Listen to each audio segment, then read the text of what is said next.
दोस्तों नमस्कार। एक वक्त था जब भारत सहित दुनिया के ज्यादातर देश चीन पर उत्पादों के लिए निर्भर हुआ करते थे, मगर आज भारत के परिदृश्य में देखें तो आत्मनिर्भर भारत मिशन की लहर ने चीन को कुछ हद तक समेट दिया है। इसका असर कुछ इस तरह देखने को मिल रहा है कि खुद भारत चीन की कुछ बड़ी मार्केट को रिप्लेस कर रहा है। कई देश जो चीन के साथ व्यापार करते थे, वे देश आज भारत के साथ व्यापार करने को ज्यादा उत्सुक हैं। और तो और आत्मनिर्भर भारत मिशन का असर अब भारत को नए नए प्रोडक्ट के निर्यात में बढ़ोतरी के रूप में देखने को मिल रहा है। दरअसल वस्तु निर्यात के वैश्विक बाजार में भारत की हिस्सेदारी बढ़ाने के लिए लगातार सरकार कोशिश कर रही है। बीते 8 सालों में 1877 नए उत्पादों का दूसरे देशों को निर्यात शुरू किया गया है। वस्तुओं के साथ साथ निर्यातकों की संख्या बढ़ाने पर भी जोर दिया जा रहा है, जिससे यह संख्या एक बार फिर से कोरोना पूर्व की स्थिति में पहुंच गई है।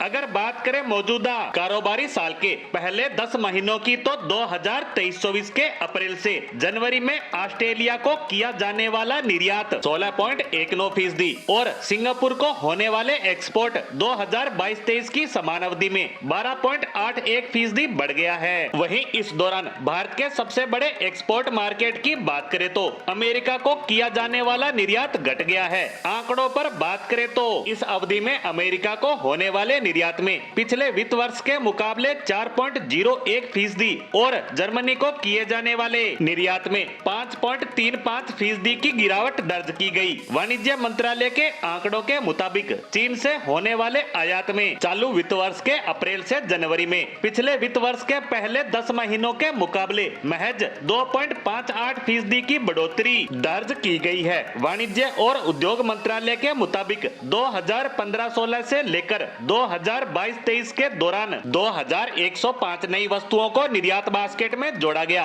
इनमें से 228 सामान ऐसे थे जिनका पिछले 8 सालों में कोई एक्सपोर्ट नहीं किया जा सका। इस हिसाब से पिछले 8 सालों में 1877 नए सामान का निर्यात शुरू करने में भारत सरकार को सफलता मिली। मंत्रालय के मुताबिक कोरोना काल में निर्यातकों की संख्या घटकर 1.51 लाख हो गई थी, जो अब कोरोना पूर्व काल के आंकड़ों को पार कर गई है और 1.63 लाख पर पहुंच गई है। 2017-18 में देश में 1.62 लाख के करीब निर्यातक थे, यानी आत्मनिर्भर भारत मिशन के तहत शुरू की गई पीएलआई और दूसरी मैन्युफैक्चरिंग सुविधाओं को बढ़ावा देने वाली योजनाओं से भारत को निर्यात बढ़ाने में मदद मिल रही है। इनके सहारे नए प्रोडक्ट निर्यात बास्केट में जोड़े जा रहे हैं, जो भारत का निर्यात बढ़ा रही है। अब देखा जाए तो भारत की सफलता से हो रहे नुकसान की बात करें तो वह हो रहा है चीन का, क्योंकि एक तरफ तो भारत उसकी मार्केट पर कब्जा कर रहा है और दूसरी तरफ भारत की साख विश्व में मजबूत